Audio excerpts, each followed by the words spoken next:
The bygone times of Janiuay and present day. Janiuay got its name from a ruling Dato's son Han and Uway. Han was the name of the Dato of Punod settlement, and Uway in the name of native breed Rattan, which was abundant in the place of summer of 1578. 7 years after the settlement of Panay by the Spaniards, the marauding hordes of Moros from the south came in their swift bintas to plunder the southern coast of Panay Island.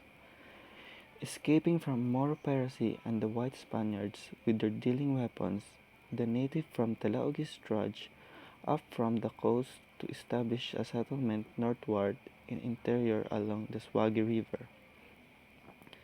The first settlers were led by families of Gumok, Hutikot, Ugamot, and Pagdakton, who was settled themselves in what is known as Yabon, Ubia, and Matag Barrios. Respectively, the inhabitants increased and each sitio was placed under a dato. It had been almost a century and 60 years later where Spaniards came up to these parts of Panay where the four datos had founded the barangays. In this long period of time, the descendants of dato settlers multiplied.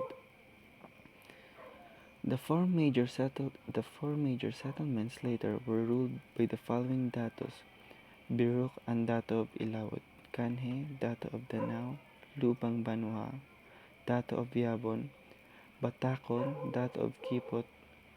Early in 1738, Dato Buawi of Yabon recognized the Spanish government, thus subjugating himself to Spanish rule. But Dato Dumagtot of Bubia refused this foreign rule, went to the mountains, and led by his subjects in resistance against the Spaniards. In the same year, Spanish government, with its center in Yabon, being the largest of all settlements, was set up and called Visita di Yabon. The governing power, who was a Teniente Absoluto, was Kabatak, and the first Catholic Mass held in provincial shack called Ermita. Then in 1759, it was moved again to Matagob with the title of Executive Office changed to Captain Basal. It's just an honorary title. Don Miguel Licawan was the first Capitan Basal of the Matagob, which was then the political and government center of the settlement. He was the first to be married canonically in the new church to Margarita Panay, daughter of Dato Magbaga. The current status of Haniway: two rivers coming from the northwest cuts in parallel through Haniway. One is the Swagi River and the other is the Magapa River, which provide natural irrigation supporting the mainly agricultural town of Haniway. Cultivation of rice, corn, sugar, copra, coffee, banana, abaca fibers, fowls and game fowls, goat and cattle raising are the main source of livelihood. Commerce for these products are generally brought into the town proper for market. The rainfall generally dictate the commerce of these products as the river go dry in the summer months. Culture. Sarong Festival is an eco-agricultural festival. It also showcases the journey of every Haniwainans in all challenges and adversities of their lives. The festival intends to build a strong common future among the people, rooted in their historically rich common past.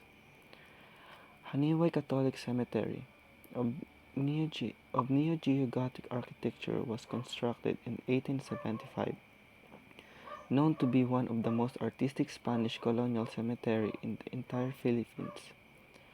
It is made up of three dramatic round arch gates. It has individual staircases made from slabs of stone and limestone blocks. It was said that the entire materials of the cemetery were quarried as far as the town of Dingley and were hauled by 52 carabaos. World War II Japanese pillboxes on both ends of the bridge in Haniway overlooks the Swagi River. Both pillboxes, one is about 25 feet tall with a diameter of 9 feet, were riddled with bullet holes that tell the story of some fierce fighting and resistance to Japanese occupation of the area during the war by the resistant guerrillas.